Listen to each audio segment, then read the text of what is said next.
Hey, I'm Steve and welcome to Jerome's Chrome. It's been a week since I went to Tennessee and picked up this 1978 Corvette from Vice Grip Garage, and I have not done a thing to it yet. The only thing I have done is opened it up and put a fan on it, opened up the garage doors and kind of try to let it air out and dry out, and also give the critters that are living inside an opportunity to maybe make their way out the garage door. And after an extensive technical analysis of how the door locks and handles work, I figured out that all I needed to do to get this door open was just push harder. So I got that. So it's been sitting here for the last week airing out, but this weekend I want to take a closer look at all of the little things that are wrong with this Corvette and kind of put together an action plan of what I want to do with it in the near future. I'll probably do a little cleaning and fixing along the way, but the first thing I need to do is figure out how to get this hood open.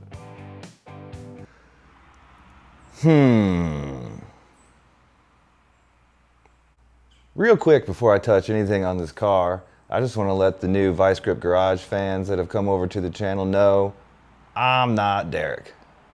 I'm just a DIY guy, kind of learning as I go. And there are going to be a lot of things about this car that I don't know what I'm talking about. So feel free to roast me in the comments because it's going to be the best way for me to learn. So yeah, that being said, I can't get the hood open. I got nothing here. Not a big surprise. Luckily, this one is open. I guess I'm just gonna yank up on this.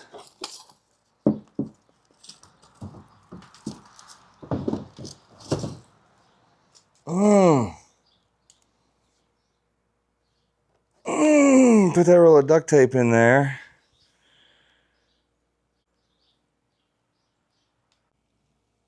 I don't even know what I'm trying to do. I wonder if I can get at a wire. Maybe. Oh. I can. Come on, baby. Pop it. Pop it. Pop it. Pop it. Pop it. Pop it. Ha! Well, after a week of owning a car, I'm finally popping the hood. Here we go. Well, first impressions are it's really orange in here, but not the good orange, like Chevy orange. The bad orange, like rust water orange. Second impressions, there is just vacuum leaks everywhere. So hopefully that's like 100% of the problem of why it's running rough, and just fixing that will take care of everything. Third impressions, it is not 370 horsepower. That is false advertising. You know what else is false advertising? This L82 badge right here. Because I ran the VIN on this car and it is in fact not an L82. It is an L48. The difference? Like 50 to 70 horsepower or something like that. Am I upset about it? Not really, but this L82 badge on this hood has got to eventually go. What do you think the chances are that there's a mouse nest inside this air cleaner assembly right now?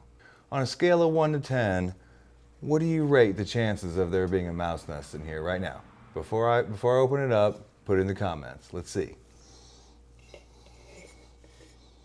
I'm going to say 7.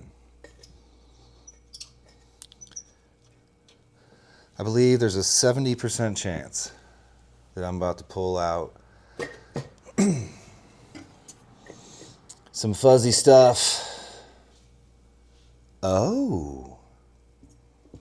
Well then. Not too bad at all.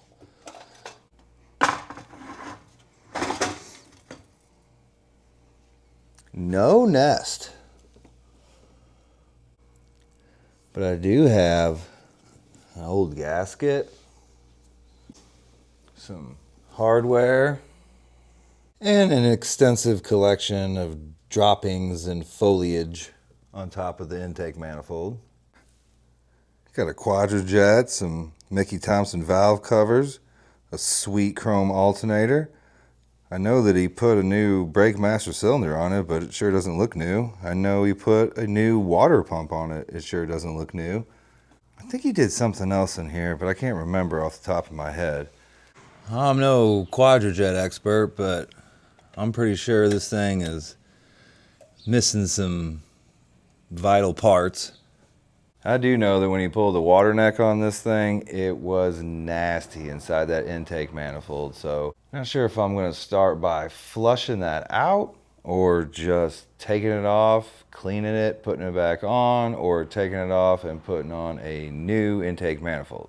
I have this fantasy where the bottom end of this engine is okay, and then all the issues stem from the top end, an old junky carburetor, and vacuum leaks. And if I take off some Malaise era stuff, fix some vacuum leaks, and replace that intake and carb with something new, maybe the heads too. The heads are probably going to at least have to be cleaned or fixed or whatever. Anyway, I'm hoping top end refresh and vacuum stuff fixing will take care of this engine enough to make it a good runner for now. And I can mess with the bottom end in the future.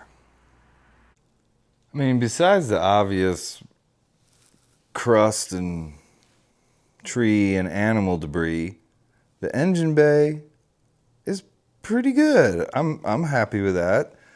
We do have a little problem down here on the radiator core support. As you can see, it's almost gone. But we'll get more into that once I get it jacked up on jack stands to get underneath. But before I flap my jaw anymore or do anything else on this car, I have to do one thing. I gotta clean up this engine just a little bit, just give it a little spray with the pressure washer. I gotta get all these leaves and crust out of here. And then while I'm at it, it wouldn't hurt to, while I have the vacuum out, just go ahead and get in there and vacuum all the leaves and big chunks out of the interior. And that way I can get a better look at this situation and the interior when I dig into that. So,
okay. That's looking a whole lot better. I just vacuumed.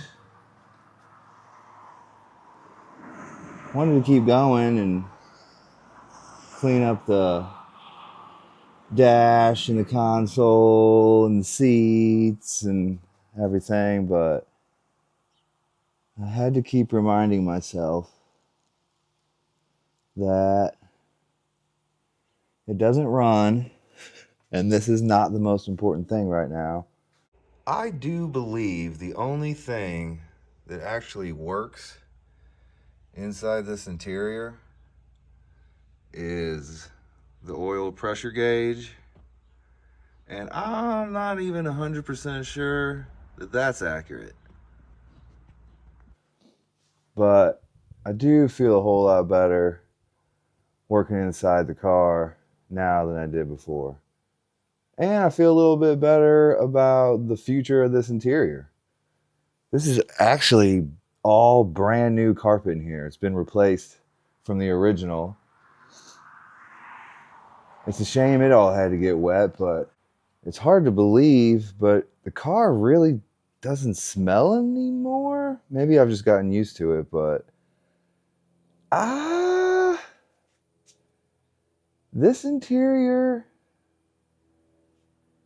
well, let's just say it has a chance.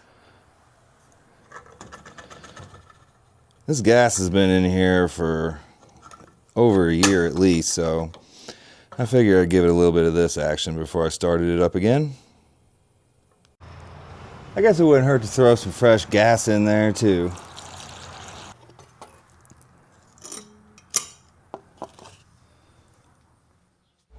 Well, now my son's taking a nap, and since this car's so loud, I don't really want to start it and wake him up, so I'm just sitting here fiddling around with this headlight, trying to get it to go down.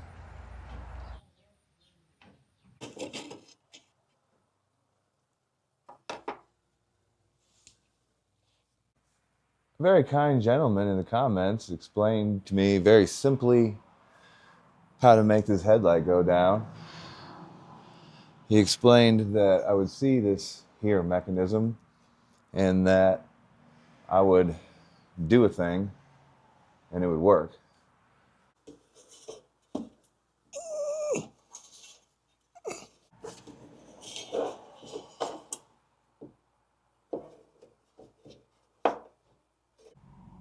So here's what I'm looking at in there from the front view. And here's what it looks like from underneath. So here I am looking right at it. I do believe this is the part. However, I still don't get it. I'm not sure if it's because this is just a rusty, jacked up, crusty situation, or because I'm doing the wrong thing. I'm gonna have to go do some research. I guess while I'm waiting for the boy to finish his nap, I could at least spray down the engine bay with some degreaser and let that soak.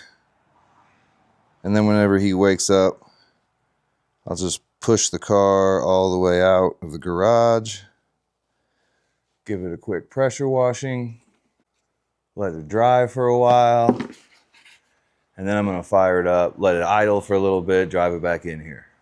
After that, I'm going to throw it up on some jack stands so we can look at the underside of the car and inspect the bird cage and just kind of really go over the paint in detail, kind of maybe map out a little bit more of a detailed plan of attack on where to begin.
Well, it's the next day. I figured that I would give that thing quite a bit of time to dry out since it has the vacuum leaks and some open ports and some exposed electrical wires and all that stuff going on.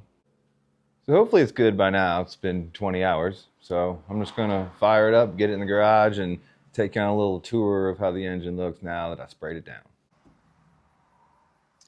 All right, Corvette, let's run some gas through you. Oh yeah, forgot. Battery.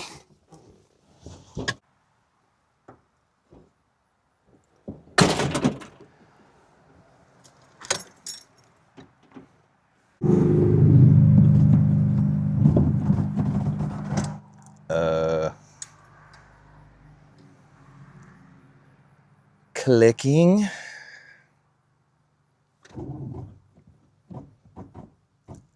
Oh.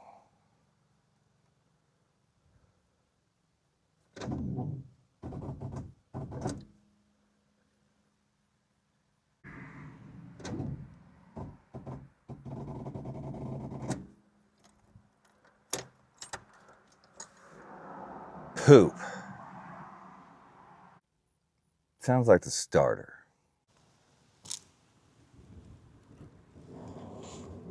Oh.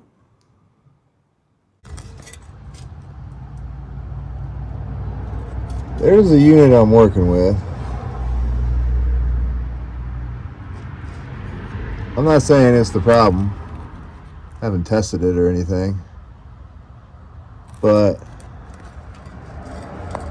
it could be. Just gonna hit it with this hammer several times and random places.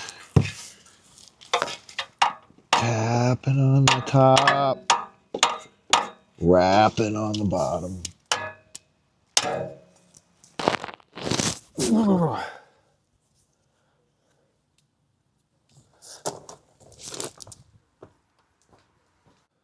Well, I tapped on it and rapped on it, and I wiggled the wires, and I really hope it starts because it's about to rain right now. So, yeah. Come on now. I just want to pull it in. Just want to pull it in the garage. Show everybody how cool it is. Yes. Wee-hee-hee-hee-hee.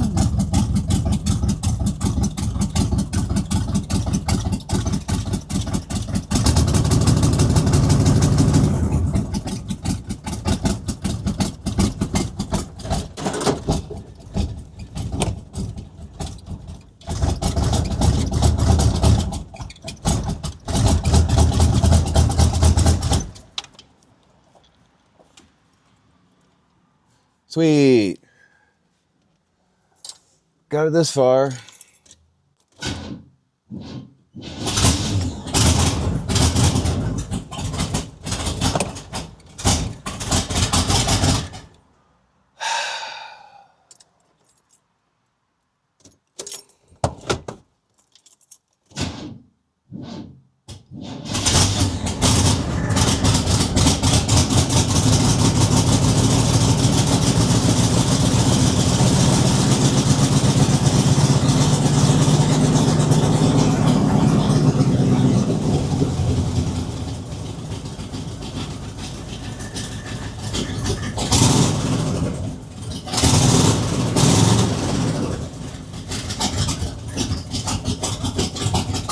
There, I cleared it out.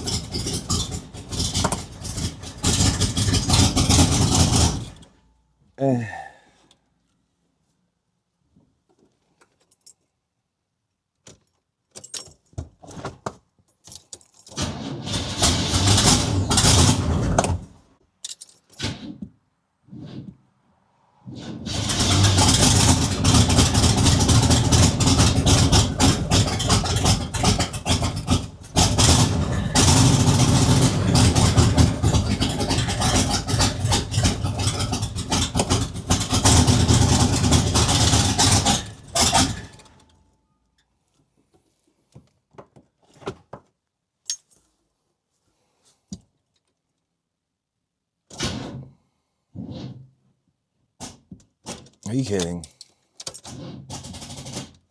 Whatever. It's in the garage.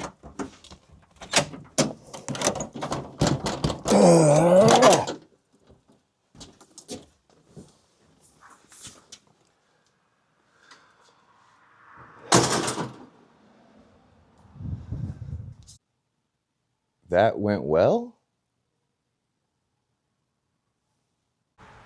Well, it's raining. Good news is I got the Corvette in like a minute or two before it started, which is good because this car has been getting rained on for a long, long time now. And I made a promise to the car that I'm not going to let it get rained in anymore. It's the next day, and I got some good news. With the help of my good friend PB Blast, I did figure out how to get the headlight down. See, what you got to do is just get your hand on there, just like this, and push. Done. And even though the engine runs like complete junk, at least it looks way better.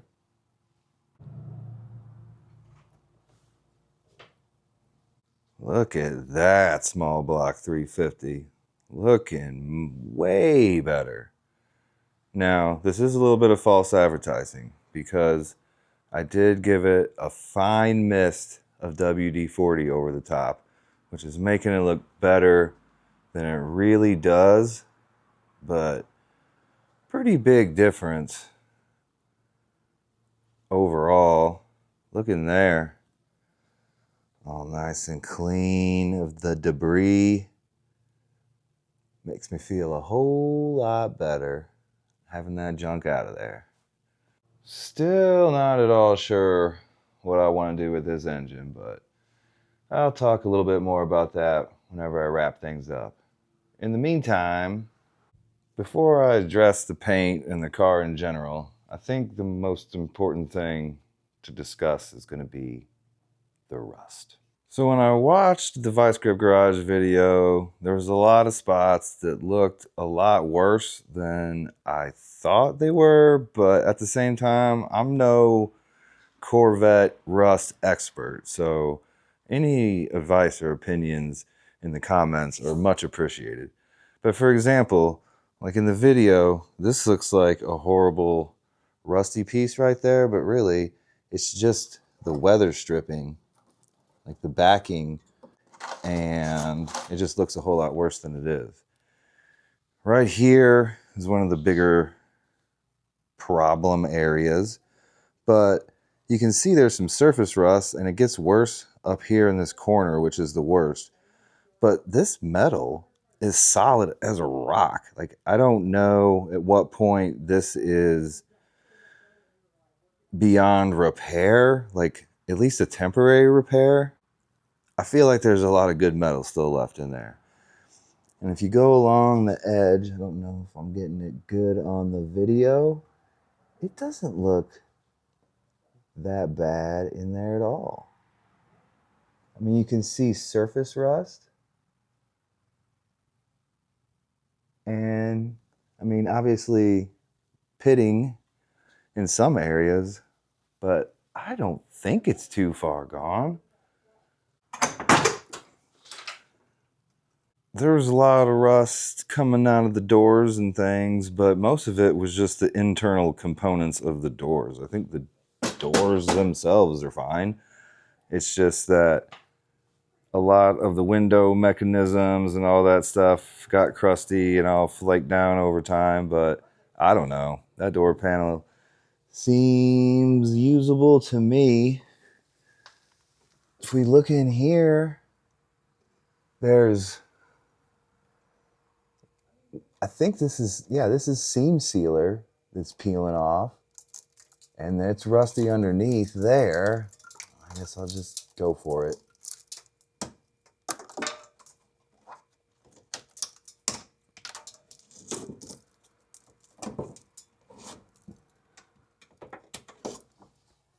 I mean, that is where I believe is going to be the worst part of the top of the car, birdcage area. It's not great, but does it mean the car is just trash? I don't think so. Let's go check out the other side. Honestly, this side is even better than the driver's side. Just these corners are the worst, but that, yeah.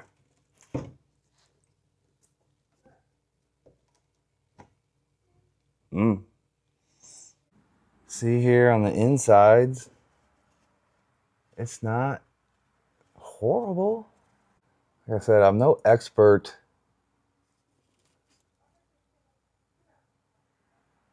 on C3 bird cages, but I don't know. I guess if you are, give me the news. It's way better over here. Still some rust right up in here. But there's no like gaping holes or crumbly parts for the most part. Anywhere that's visible at this point. Floors, I don't know. I'm pushing really hard everywhere. The side pipes have legitimate rust.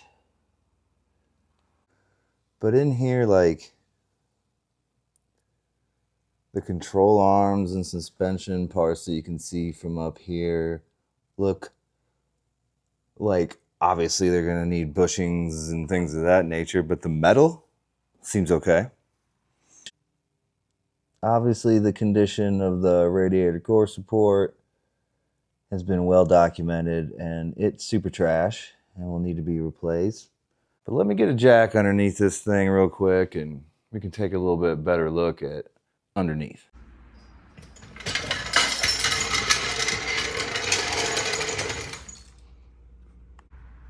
So I'm here on the front of the car now, just kind of looking at the suspension components and cross members and whatnot, and you can obviously see that that's the worst part, which makes it look horrible. But I mean, is it really that bad? I mean, we're definitely gonna need to do a little restoring under here, no matter what. Some parts are gonna have to be completely replaced, but a lot of stuff is good, at least for now. Clean some rust off of it, spray it with a little rebuild black, and might be able to get decades out of some of this stuff, if not forever. We got some oil leaks to be expected, obviously. Pretty dry up there. Here on the side, we can just kind of see oil pan, transmission, everything, floor pans, all that stuff. Not too bad. This in excellent condition. It's all preserved by oil, so got that going for me. The rear end, I don't know. Based on a video I watched on YouTube, I think it's pretty bad. Leaf spring, pretty crusty. But you know, suspension components can be replaced. What I'm most concerned about is the frame, the body, the birdcage, things like that. Things that's super nightmare kind of stuff. There's the rear suspension. Like I said, it's definitely got some issues, but I don't think it's as bad as I thought it was when I watched the video on Vice Grip Garage. Let me know what you think. Is it no big deal? I got a project ahead of me, or I'm completely lunatic crazy? Let me know your thoughts. Last but not least, let's talk about this paint. It's probably worse than you think. Besides the obvious here, when you get real close up on it, you can see things like these little bubbles, chips, cracks, permapoo, scuffs, original paint, and more original paint. We got some of this going on. A little bit of that action. We go around to the passenger side. We got some pretty extreme bubbling here. Here. More drips.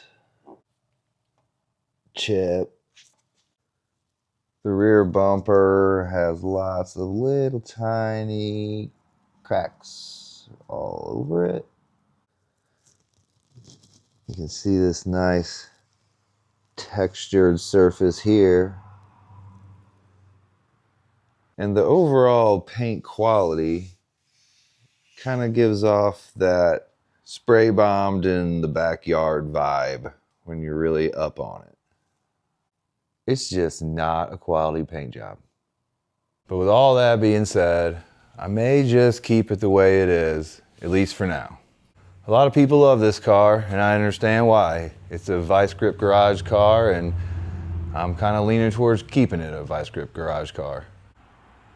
Instead of a complete rotisserie restoration, maybe we just throw some shine juice and rebuild black on it, get it running and driving and stopping, and then just take it one project at a time, and eventually we'll have something.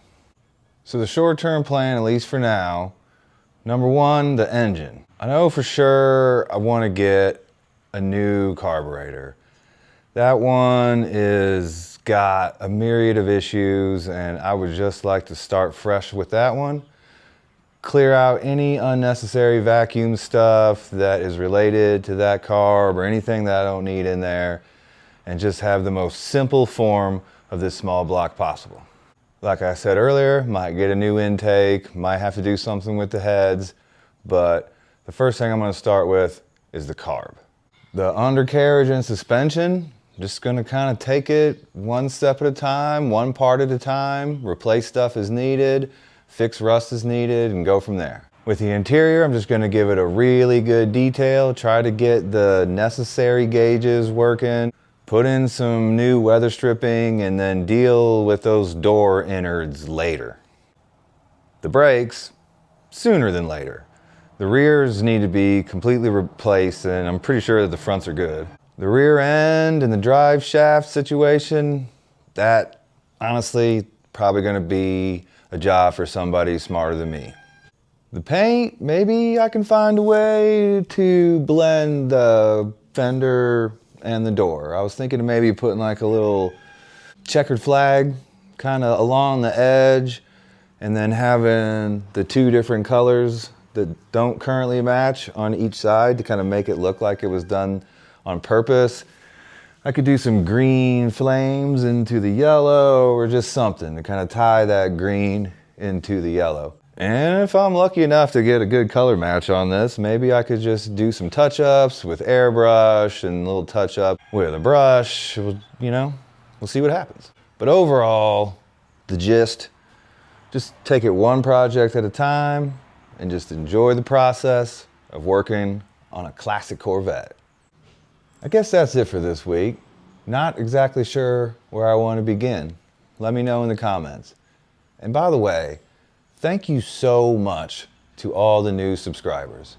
I'm absolutely blown away to But so many people decided to watch my video on this car and then choose that they wanted to watch another one. It's seriously hard for me to wrap my brain around it. It's crazy. But I am so grateful that you guys decided to watch, decided to subscribe, and I am honored to be able to keep the story of this 1978 Corvette alive. Thanks for watching.